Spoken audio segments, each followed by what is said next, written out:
A paz, meus irmãos e irmãs. Então, se tem um cumprimento que vale a pena dizer aqui, é a paz, né? Dizem que existe um negócio da subcultura religiosa. Então, cada grupo tem uma maneira de cumprimentar, e faz bem, a gente se sente participante.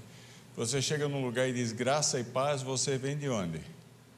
Da Batista, que cumprimenta assim. Se disser a paz do Senhor, vem de onde? A Assembleia, a paz de Deus. E os presbiterianos é oi. É uma maravilha, cara. É bom demais, né? Então, e não há nada de espiritual mais nenhum nem outro, é apenas um ano. É uma prática da subcultura religiosa, das nossas igrejas. Todos nós precisamos de pertencer.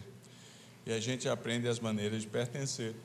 Então, a paz, não é paz. Estamos aqui. E o tema desta noite eu acho que é extremamente relevante, porque nós cristãos gostamos muito de falar e sentimos-nos muito confortáveis em falar sobre a obra concluída de Cristo, acabada, que Ele realizou, que é a obra da salvação. Quando Ele estava para morrer, Ele falou, telestetai, que está consumado.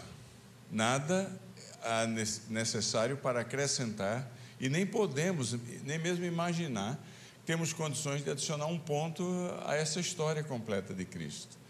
Para a sua salvação e para a minha salvação, Ele cumpriu todas as coisas. Gálatas capítulo 4 diz, vindo pois a plenitude do tempo, Deus enviou o seu Filho, nascido de mulher, nascido sob a lei, para resgatar os que estavam debaixo da lei, a fim de que recebêssemos a adoção de filhos. A palavra plenitude, plerou no grego, que descreve um copo cheio d'água. Se você puser um pinguinho d'água, transborda. Plenitude é esse transbordar. Tudo que Ele precisava fazer para a nossa salvação foi o pingo extra de água, que transbordou. Não tem mais o que podemos fazer. Está tudo ali, tudo depende dEle para a nossa eternidade. Mas, em certo sentido, tudo depende de nós, com a ajuda dEle para o nosso dia a dia aqui. E o texto de hoje é Atos capítulo 1, versículo 1, que vai tratar da obra inacabada de Cristo. Aquela que Ele faz através de você e Ele faz através de mim. Porque o texto diz assim, em Atos capítulo 1, versículo 1. Escrevi o primeiro livro, ó Teófilo, relatando todas as coisas que Jesus começou a fazer e a ensinar. Então, se Ele só começou, é porque não completou. E Ele foi assunto aos céus e comissionou-nos a continuar esta obra, que é a obra do discipulado. Quando esse texto foi escrito, a igreja tinha 20.000 pessoas na cidade de Roma, na grande cidade de Roma, entre os 300.000 habitantes, não tinha templo, era igreja de casa em casa. O capítulo 16 de Romanos fala pelo menos de 5 locais de reunião na cidade de Roma. E tinha 200.000 em todo o Império Romano. Quando Jesus ressuscitou, a igreja tinha 500, diz o texto do testemunho bíblico, 500 que testificaram a Jesus ressurreto. Agora, tinha crescido bastante. O texto desta noite acontece num período muito interessante na história da igreja. Estamos falando aí o ano 65 da era cristã. 33, 34 anos depois da ascensão de Cristo. 65 da era cristã. Um período em que vários apóstolos já tinham sido mortos. Começando com Tiago, que foi morto ainda nos dias do Novo Testamento, lá em Jerusalém. E Paulo e Pedro nesse texto, por exemplo, o último capítulo de Atos, o capítulo 28, apresenta Paulo preso em Roma. Paulo foi preso 3 vezes em Roma. Na terceira vez ele foi massacrado, ele foi morto, decapitado. Bom, a tradição cristã diz que ele foi ou decapitado ou ele foi comido morto pelas feras no circo romano. Eu tendo mais a acreditar que ele foi decapitado, pelo que existe hoje lá nos restos dele na igreja de São Paulo, em Roma. Uma belíssima igreja fora das muralhas, uma das mais bonitas de Roma. Então, o texto Aqui apresenta Paulo preso. É o final do livro de Atos, capítulo 65. No começo do capítulo de Atos, ele começa, Lucas, vendo toda aquela situação que a igreja estava passando, ele resolve doutrinar a igreja. É o contexto, porque de 12, 500, agora eram 200 mil. E os apóstolos morrendo, outros tinham ido para muito longe, como foi o caso de Tomé, que andou 6.000 quilômetros para ir até Chennai, na Índia. Você já imaginou para pregar o Evangelho? Passando pelo Irã, passando pelo Iraque, depois pegando o frio da entrada da Ásia, até chegar na Índia, onde foi sacrificado, ele foi queimado vivo, e fundou uma igreja chamada Igreja de São Tomé, que existe até hoje, é uma denominação, St. Thomas Church. É difícil ver para crer, mas está lá o monumento comemorando a morte dele. Marcos, o evangelista, estava preso. Nesse contexto, estava para ser preso, ainda não havia sido preso, na cidade de Alexandria, onde ele foi plantar a igreja. Ele foi o grande plantador do cristianismo no Egito. E 2 anos depois que Lucas termina o seu livro, uma revolta popular que estava sendo insuflada pelo populaço da cidade de Alexandria explodiu finalmente, e amarraram uma corda no pescoço dele e o carregaram pela cidade. No final o degolaram, e os seus restos hoje mortais estão na Catedral de São Marcos, em Veneza, aquela bonita catedral, enquanto que a sua cabeça está na Catedral Cópita de Alexandria, num subsolo, um lugar muito sagrado. Quando eu vou lá, eu choro, porque aonde tem locais onde o indivíduo pagou o preço maior para não negar Cristo, eu me emociono demais, porque eu não cheguei lá. Então é um período muito interessante esse do texto de Atos capítulo 1, versículo 1, e é um texto absolutamente indispensável para entendermos qual é o seu papel, qual é o meu papel na fé cristã, no desenvolvimento da fé cristã. Porque a gente tende a querer pular para os versículos 5 ou 8 deste capítulo, que são entusiasmantes. Vai descer o poder de Deus sobre vocês, aquele negócio todo. Nós gostamos desse negócio todo, mas, em minha opinião, nada é mais crucial para o entender do porquê existimos como cristãos do que o versículo 1. O versículo foi escrito para um homem chamado Teófilo. Aliás, os 2 livros. Ninguém sabe se Teófilo existiu ou não, porque reinava em Roma um imperador chamado Nero. Antigamente você dava nome de Nero para cachorro, quando o cachorro não era membro da família.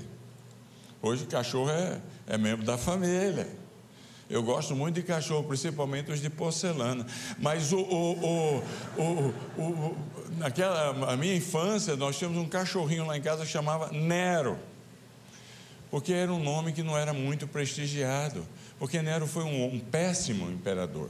Ele reinou em Roma de 54 a 68. Ele era, no início, um bom imperador. Ele conquistou batalhas importantes, ele trouxe benefícios à população, mas acho que deu um pane na cabeça dele. Alguma coisa aconteceu, ele matou a mãe dele. E ele matou o meio-irmão dele, chamado Germânico. O cara falava, ele suspeitava que era uma oposição, ele matava. E dos anos 63 a 68, ele foi horrível para o cristianismo, porque ele mandou tocar fogo em Roma. E ele não contava com a reação negativa da população. 24 bairros em Roma, só 2 não pegaram fogo. O bairro onde ele morava e o bairro onde os cristãos moravam, na Via Ápia, na entrada das muralhas. Não pegou fogo em nada. O que foi proteção de Deus virou um álibi para ele acusar os cristãos de terem tocado fogo em Roma. E aí ele botou para quebrar. Ele matou Pedro, ele matou Paulo. Uma situação tremenda de perseguição na região da província de Roma, entre os 300 a 400 mil habitantes lá. Os cristãos sofreram muito. Eu tive numa das catacumbas de Roma, do lado de fora onde era o bairro cristão, você vê ainda lá os locais onde os cristãos se reuniam, no meio dos defuntos, que era o único lugar que dava para se reunir, que havia muita superstição, a turma não ia lá, só os cristãos. Então, eles ali se reuniam e a frescos, demonstrando a perseguição. Foi um período muito, muito difícil. Mas a igreja cresceu. Então veio a pergunta dos irmãos, irmãs, que continua sendo importante para você hoje e para mim. Eu a faço.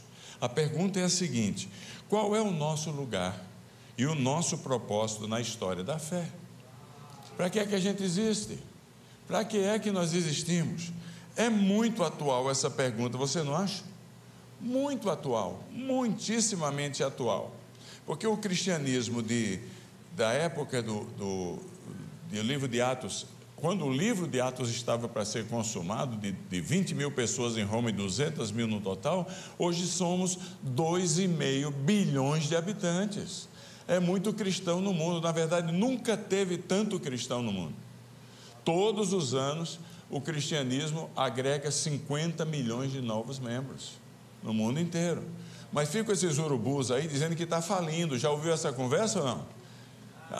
O cristianismo está indo ladeira abaixo. Ladeira abaixo está quem fala. Porque não imagina, como é que pode ir abaixo algo que o último capítulo já está escrito? E haverá gente de todos os povos, nações, tribos e línguas da terra, diante do Cordeiro, dizendo: digno és, digno és. É uma maravilha, não tem jeito. Quando Jesus foi morto e crucificado, o diabo achou que tinha ganho a batalha. Porque ele não era Deus, ele só tenta Jesus usando o condicional. Se ele suspeitava, mas ele não estava seguro. Eu imagino 1 Pedro capítulo 3, verso 19, diz que de repente o inferno entrou num verdadeiro bacanal, rolou de tudo lá, maconha com cocaína, rodou, você imaginar, aquela coisa diabólica lá, ele entrou em festa, porque a coisa toda lá no inferno era vencemos aquele presumível Messias. De repente, o credo apostólico diz que Jesus desceu à mansão dos mortos, ao inferno, e pregou aos espíritos em prisão. E aí eu fico imaginando, para que Jesus foi fazer no inferno? Se tem um lugar que não pertence para ele, pertence a ele, porque foi ele que criou, mas não pertence para ele não precisa estar lá. É o inferno, porque ele é o vitorioso. E eu imagino que o inferno estava em festa.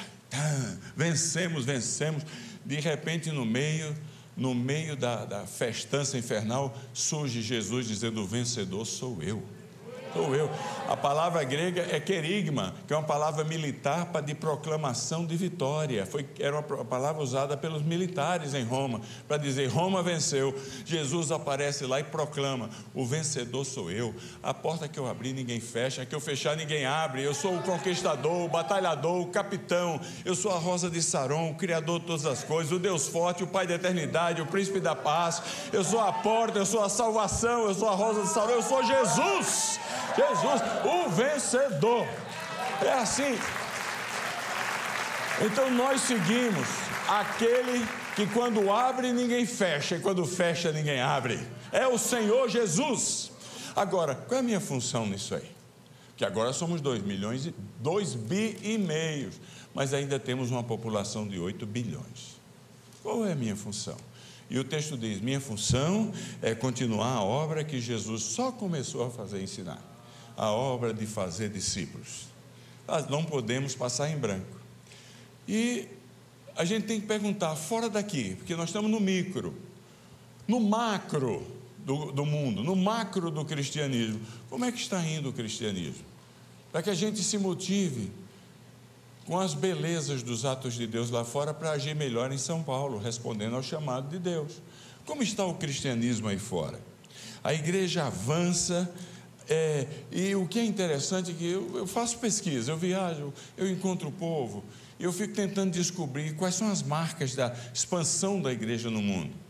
E a igreja é interessante, porque até o ano 1000, a igreja havia conquistado a Europa. O ano 1000 foi pivotal na história do cristianismo, porque O pessoal saiu dos países bálticos e entrou na Europa Oriental e no pedacinho da Ásia. Um homem chamado São Filas, que era um primeiro tradutor de Bíblia no cristianismo, e ele criou a língua gótica. Ele foi para lá e ele evangelizou a Rússia a partir de Kiev, na Ucrânia. É uma história toda interessante. Isso foi o primeiro milênio.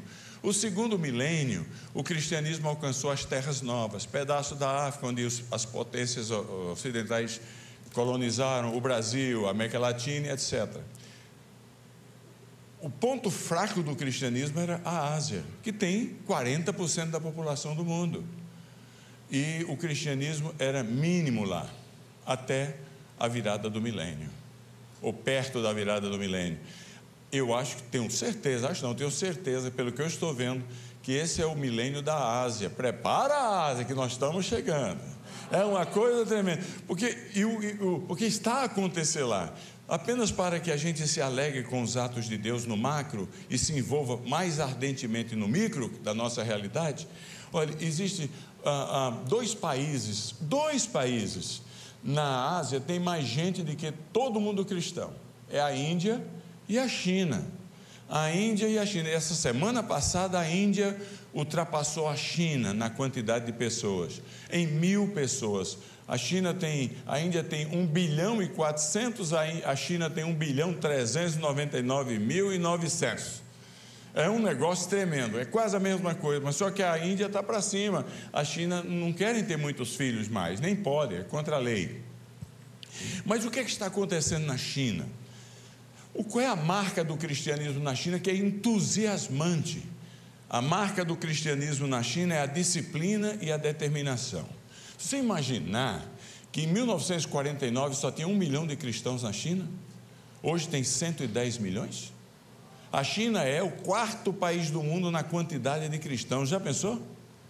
E é um entusiasmo, é uma coisa, tem muita dificuldade, porque tudo que é religião está sendo perseguida por esse novo primeiro-ministro lá, o Eterno, que agora ele ganhou título de primeiro-ministro para sempre.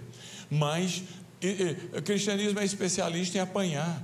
Quanto mais bate, mais cresce. Faz parte da nossa natureza. No mundo tereis aflições. E é uma coisa tremenda. Quando Mao Tse-tung tomou a China em 1949, vencendo Chiang Kai-shek, que teve que fugir para Formosa e fundar Taiwan, havia 1 milhão de cristãos na China e sofreu demais. E a grande pergunta do mundo era, por trás da cortina do bambu, como é que está a igreja na China? Porque ficou 30 anos sem notícia, mataram os pastores. Agora a gente sabe que 60% dos pastores na China são mulheres. Elas é que aguentaram o tranco, os homens, todos marica, tudo fugiram. Então 60% mulheres. E finalmente em 79, Kissinger, secretário de Estado americano, conseguiu aproximar-se da China, marcou uma ida de Richard Nixon lá.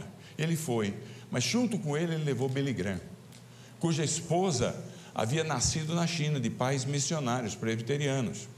Ele foi, a grande pergunta era, como está o cristianismo na China? E Billy Graham voltou e disse, agora de 1 milhão, com toda a perseguição, sem pastor, sem nada, 10 milhões. Uau! O mundo festejou. 3 anos atrás, um pouco antes do Covid, eu estive reunido na China com o Dr. King e 9 elementos da equipe dele, que lideram um dos movimentos na China, de células, que é chamado células urbanas. Tem vários, são 5 ou 6. E ele estava lá, ficamos juntos dois dias. Ele tem 10 milhões de pessoas no movimento dele. E eu perguntei, Dr. King, qual é a situação na China? Ele falou, 110 milhões de cristãos, 70 no movimento celular, 30 milhões no movimento da Tree Self Church, que é o patriótico, e 10 milhões de católicos. 110 milhões de pessoas na China. Eu perguntei, qual é o segredo? Conta para mim que eu quero aprender. Ele disse, disciplina e determinação. Mas como é que manifesta-se isso? Ele falou, cada crente na China tem 5 princípios que norteiam o seu dia a dia. Eu falei, então eu quero saber, que eu quero ver onde é que eu estou falhando. Ele falou, primeiro princípio, ora diariamente. Parece incrível, Mas está cheio de crente relaxado que o máximo que faz é a oraçãozinha do almoço, com um garfo no bife, pelo bem ou pelo mal ou pelo bem, em nome de Jesus, amém, e acabou, nada mais. Aí, não ora mais, ora diariamente. Segunda coisa, eles leem a Bíblia diariamente. Parece lição da classe de bebê na escola dominical. Leia a Bíblia e faça a oração. A gente ensina para as crianças, mas está cheio de crente relaxado, que acha que dá para levar uma vida cristã vitoriosa sem a Bíblia. Não tem jeito, santifica-os na palavra. A tua palavra é a verdade. Como havia um pastor amigo meu que, gente boa, mas sem muito preparo, uma senhora chegou para ele, lendo sobre a construção do templo, falou: pastor, o que é uma obra esmerada? Ele falou: minha irmã, no interior de São Paulo, é a obra feita com aquelas pedrinhas verdes. Aí o irmão da igreja mais preparado falou: pastor, não é não. Eu falei: o que é? Aquilo ali é uma esmeralda. Aqui está falando de esmerada. Ele falou: e o que é que está faltando? Está faltando um L. Ele falou: então põe. Mete um L aí. Tem gente nesse nível. Não dá. Lâmpada para os meus pés é a tua palavra e luz para o meu caminho. Lâmpada para os meus pés, quer dizer, o Senhor cuida de mim aqui, que o pé é aqui, e o Senhor mostra o rumo, luz para o meu caminho. É indispensável. Nós precisamos fazer uma revolução do reconhecimento da Bíblia, porque estamos esquecendo as Escrituras. Aí quando você esquece a Bíblia, você é um nihilista, tudo é seu prazer, e você é um narcisista, tudo sou eu, todo mundo tem que lhe servir. E aí você esquece que o cristianismo existe, todo cristão só é bem sucedido servindo aos outros. Entendeu? Aí o terceiro coisa que ele falou para mim foi que todo dia evangelizar, com atos e com palavras. Evangelizar, porque como ouvirão se não há quem pregue? A quarta coisa que eles fazem disciplinamente é esperar por milagres de Deus todos os dias. Não é bacana isso aí? Agora a gente já pensa no extraordinário, mas é extraordinário de Deus a gente estar vivo. Você está vivo hoje, já dá uma respirada bem funda aí. E sabe por que você está vivo? Que aconteceu um milagre na sua vida. Quando você diz assim, esperar por um milagre divino, é desenvolver a sensibilidade para ver que a nosso viver é milagroso.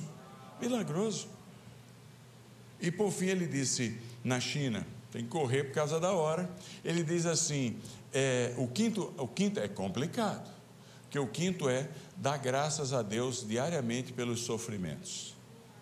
Aí é barra, porque nós somos os reis da lamentação. Nós lamentamos demais, nós reclamamos demais. Agradecer por sofrimento. Um amigo meu na rede fez uma campanha do Globo, aqui em grande igreja no estado de São Paulo, fez uma campanha de 50 dias, Pentecoste, ressurreição ao Pentecoste, sem reclamação. E eu estava lá na igreja quando ele lançou, foi bonito, foi entusiasmante. Domingo eu preguei na igreja dele, no interior de São Paulo. Na quarta-feira eu ligo para ele: fulano, e aí, como é que está a campanha? Ele falou: fracasso total. Até eu, 100% reclamação. Nós reclamamos de tudo. Começar a agradecer a Deus pelos sofrimentos deixa a mente do não crente confuso. E é a melhor ferramenta que a gente tem para a gente ser bem sucedido no ministério, na vida, no fazer discípulos, são as nossas dores. Porque se tudo fosse alegria, ninguém acreditava na gente, nem a gente. Mas quem conhece a gente e vê que a gente está passando por lutas, eu estou me enterrando todos os anos tira um pedaço de mim e enterra. Foi câncer agora, câncer, vai lá, um negócio tremendo, uma doença anual, quer dizer, está virando uma marca registrada do Elias. E o pessoal conhece, fala: como é que é possível? Está viajando, está assim. Graças a Deus, porque quando eu estou achando que a coisa não está boa, eu paro no cemitério, louvo a Deus, que ainda estou vivo. Você está vivo, meu irmão? Você está vivo, minha irmã? E a gente inspira os outros quando a gente passa por provações com alegria. Passa com alegria. E eles ensinam isso, porque provação eles passaram demais. Tem ideia? O Nick, meu amigo, que é professor de sociologia na Universidade de Chicago, ele lançou um livro chamado A Loucura de Deus. A Loucura de Deus, já foi traduzido para o português. Ele fez uma pesquisa entre as igrejas perseguidas do mundo. Ele foi na China, conseguiu entrar, 400 quilômetros de Beijing, e pediu para reunir com os líderes de células rurais. Eram para vir 120 numa fazenda, vieram 117. E conversaram até perto da meia-noite, compartilhando como era sobreviver no meio de opressão. Ele foi deitar, mal tinha deitado, estourou um choro lá no ateiro, na frente da casa da fazenda, tão convulsivo, o povo chorando, que ele saiu, olhou de cima, na varanda, viu o povo rolando no chão, desesperado, chorando. Ele, curioso, desceu, com a ajuda do tradutor, o tradutor foi lá e perguntou: por que vocês estão chorando tanto? E ele esperando a resposta. Uns 2, 3 minutos depois, chega o tradutor e diz: olha, eles estão chorando, porque acabou de chegar a notícia, os 3 que não vieram só 117, chegou a notícia que a polícia os prendeu, meteu na cadeia. Aí o meu amigo Nick falou: eles estão então chorando por dó dos que foram presos? Ele falou: não, eles estão chorando desesperados, perguntando a Deus o que há de errado com eles que estão livres. Estão livres. Se alguém quer viver piedosamente em Cristo Jesus, vai sofrer.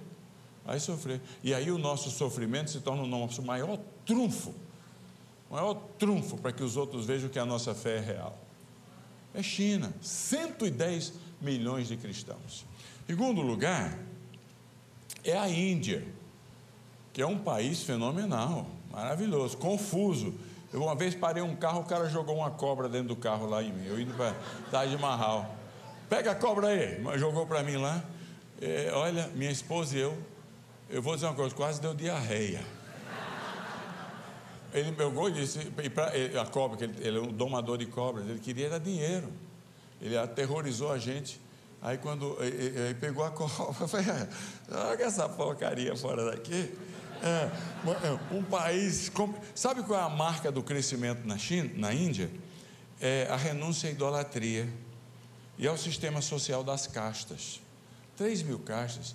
Há um grupo de pessoas, de mais ou menos 130 milhões de pessoas lá, chamado Dalites, no estado de Orissa, no norte da Índia, que existe, nasce e vai morrer para limpar a latrina. E come rato. É um sistema maligno, horrível, excludente. O cristianismo, até 1992, no norte da Índia, só tinha conseguido 2.500 pessoas. Depois de 100 anos de trabalho, Deus achou que era hora de trazer o avivamento e trouxe. E é uma coisa impressionante o que está acontecendo lá.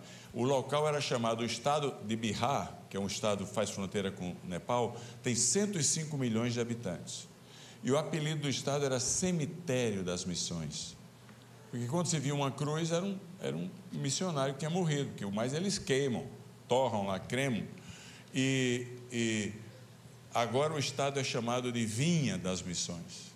É um fenômeno que está acontecendo. A igreja batiza a pessoa 3 vezes por semana, segunda, quarta e sexta, e em grandes quantidades, parece o Novo Testamento. Eu fui num batismo a 1 hora de distância de lá no rio Ganges, que é um rio Deus, é adorado como Deus. São 400 milhões de indianos que vão tomar o banho sagrado lá uma vez por ano. É uma coisa, você vai nesse rio, é búfalo d'água, é gente seminua tomando banho, etc., vindo para todo lado lá, é pedaço de corpo humano cremado só pela metade, é uma coisa terrível, uma poluição miserável. É Deus. E lá era 4 horas da tarde, tinham 40 casais, homens e mulher, marido e mulher, na igrejinha, como é muito pobre, senta no chão. Eu estava lá, puseram um negócio de flor no meu pescoço que irritou, fica, ai meu Deus, que calor. Mas de qualquer maneira, vai exame para a profissão de fé e batismo. 40 homens e 40 mulheres. Pergunta inicial: vocês renunciam a toda forma de idolatria? Porque o hinduísmo tem 3 milhões de deuses. O deus da beleza é o rato. Já pensou? 3 milhões de deuses. Se eles não renunciarem aos 3 milhões, Jesus vira o Deus número 3 milhões e 1. E ele não aceita isso, ele é exclusivo. Não há outro, não há Deus maior. Não é assim que a gente canta? Não há Deus melhor.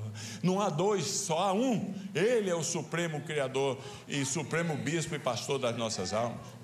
Então eles têm que começar renunciando. Depois vão as perguntas do credo apostólico normais. Aí no fim, só para os homens. Lembra, nós estamos falando de um estado onde a renda anual per capita é $1.300 anual. As mulheres, 80% delas não têm o que ler, não sabem ler e escrever, e os homens 70%. Eu mesmo tive batalha espiritual de cair 2 vezes, a energia foi embora de mim lá. Uma coisa tremenda, é uma batalha terrível para as mulheres, para os homens. Vai batizar. Digamos que tenha lá o Ragid ou Ponraj, chega para ele lá e fala: Ponraj, diante de Deus, diante das testemunhas de Deus que aqui estão, diante da sua esposa, você quer tornar-se membro da igreja? Quero. Quer ser batizado? Quero. Mas você promete nunca mais bater na sua mulher? Porque naquele interiorzão a mulher apanha todos os dias. Aí ele tem que dizer: prometo. Aí a mulherada assovia, joga lenço para todo lado, é uma festa, mas é uma festa, rola pelo chão, celebra, abraça umas às outras, porque esse é o evangelho, faz nova todas as coisas. Se alguém está em Cristo, é nova criatura. As coisas velhas já passaram, tudo se fez novo. Aí eu fui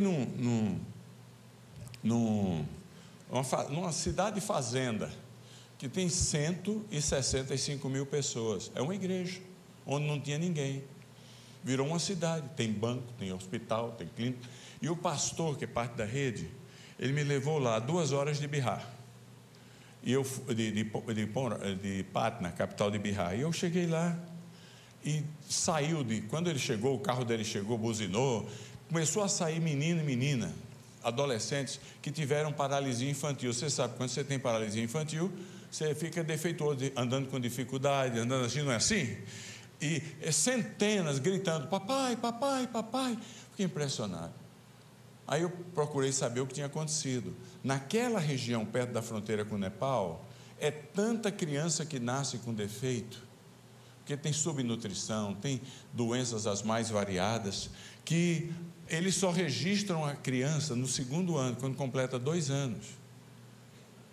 Porque até 2 anos não é um ser humano. Eles ficam, o nome é que declara que a pessoa é um ser humano. Então, a cultura deles lá, eles esperam 2 anos. Se a criança não tiver defeitos físicos, eles dão o nome à criança. Se tiver, eles matam as meninas, matam os meninos até 2 anos se tiverem defeito. E esse pastor é de lá. E ele converteu-se. Quando ele converteu-se, ele começou a ir nas casas que tinham as crianças com defeito e pedir às famílias para entregar a criança. Ele ia virar pai deles. E adotou centenas de crianças que hoje estavam lá, têm os seus defeitos físicos, mas tudo inteligente, tudo alegre, tudo feliz, vivendo. Não é à toa que essa igreja local tem mais de 160 mil membros. Não é uma coisa linda? Ninguém detém, a obra é santa. E por fim, para a gente terminar, não posso deixar de mencionar o Oriente Médio.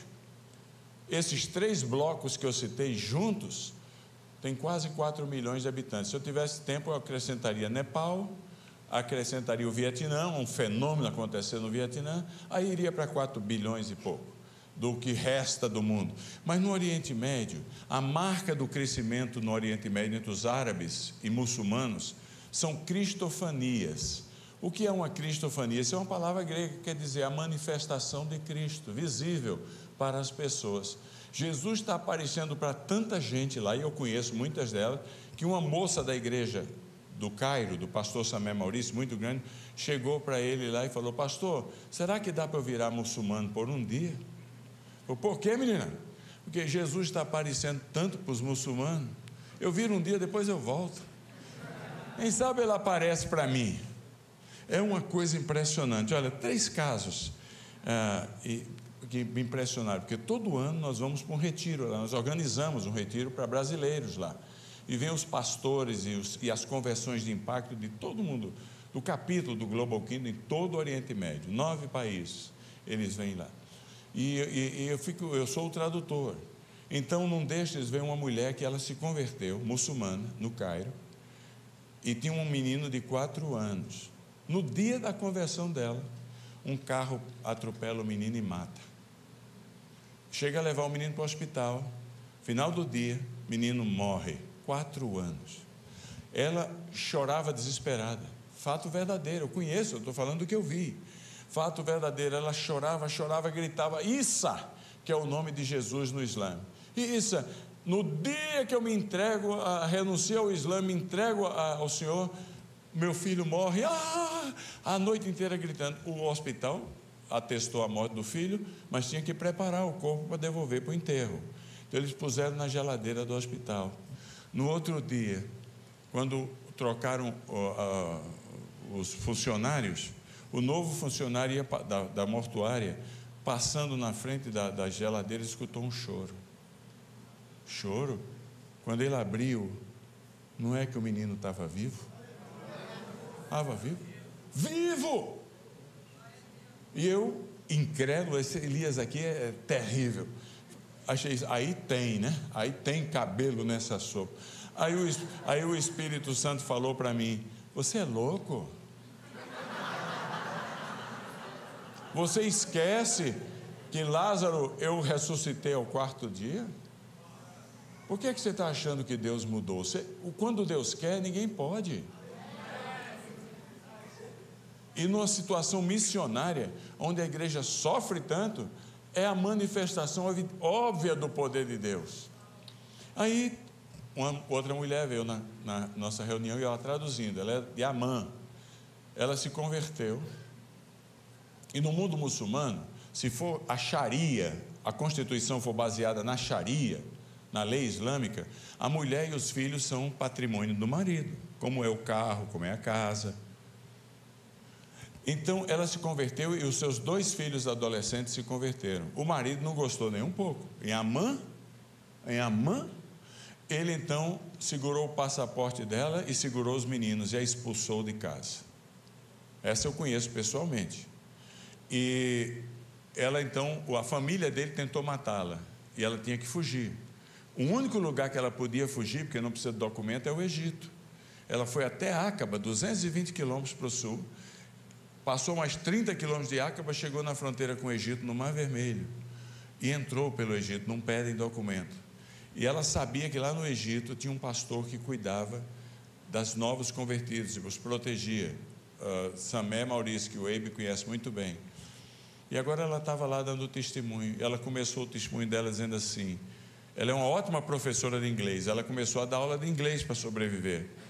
E aí ela disse, hoje é o dia mais feliz da minha vida.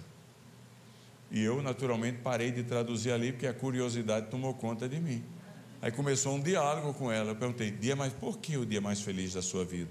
E ela contou o caso dela, que o marido, ela converteu-se, o marido expulsou ela de casa, e ela se escondeu no Egito, deram um novo nome para ela, e finalmente o marido gostou de uma outra mulher, que não gostou dos meninos, e disse, só fico com você se você se vê livre dessas crianças.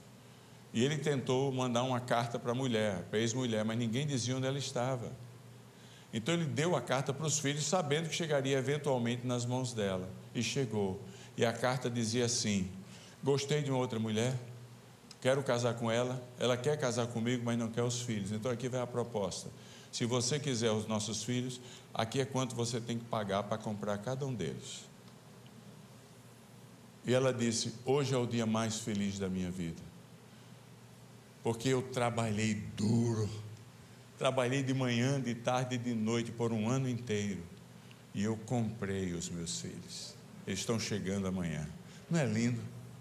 Aí eu, chorando, feito um bode velho, eu falei assim, minha irmã, a senhora é o caso mais perto humano do que eu já vi, do que significa redenção. Aí ela falou, o que é isso? Que ela não sabia, nova convertida, não conhecia a doutrina nesse nível. Falei, redenção é uma doutrina cristã que diz assim, que a gente é de Cristo 2 vezes, porque Ele nos gerou e porque Ele nos comprou. Essas crianças são da senhora 2 vezes. A senhora gerou e a senhora as comprou. Que coisa fenomenal. O Evangelho é maravilhoso, é inacreditável. Por fim, lá no Líbano, quando a guerra na Síria começou, milhões de sírios fugiram e cerca de 3 milhões vieram para o Líbano. E muitos, a grande maioria, ficou num vale chamado Vale de Baca, que é um vale que começa no norte do Líbano e vai até o sul do Líbano, plantando sem maná, porque é bom demais. E tem lá mais ou menos 1000 campos de refugiados. E há uma igreja batista, que é o pastor da rede, pastor Girard, que quando começou a guerra tinha 300 crentes, agora tem 5.000, 4.700 muçulmanos convertidos. Milagre após milagre lá. Uma família fugiu da Síria e veio para um dos campos de refugiados. Ele era um agnóstico, muçulmano nominal. Ela, uma professora do Islã com 3 filhas. Ela tinha 33 anos, a filha mais velha 17. A família precisou comer, foi na igreja, a igreja deu alimento, eles gostaram, voltaram, Jesus aparece para eles. Todos se convertem. A notícia volta para a Síria, que é só 14 quilômetros de distância. A família lá e os amigos mandam um bilhete para ele. Soubemos que vocês abandonaram o Islã e viraram cristãos. Nós estamos indo aí para matar vocês. Ele utilizou o mesmo papel do bilhete e mandou de volta. Com relação a matar, não tem problema, porque já estamos mortos com Cristo. Isso é boa doutrina. Paulo, Romanos capítulo 6, já estamos mortos com Cristo, já morremos com Cristo. E eles falaram, vamos matar você crucificado. Falou, com relação a matar crucificado, nós não merecemos a honra de morrer como morreu o nosso Salvador. Mata de outro jeito. A filha dela, muito viva, muito dinâmica, 17 anos, falou, doutor Dantas, você quer conhecer meu campo missionário? Ela foi ousada em me convidar e eu fui louco em aceitar.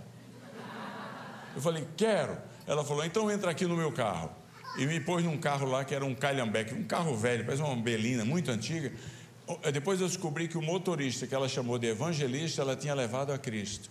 E dirigiu por ali, por aquelas estradas uma meia hora, passando por tudo que é campo de refugiado, inclusive campo de refugiado dos familiares do Al-Qaeda. Tem de tudo lá.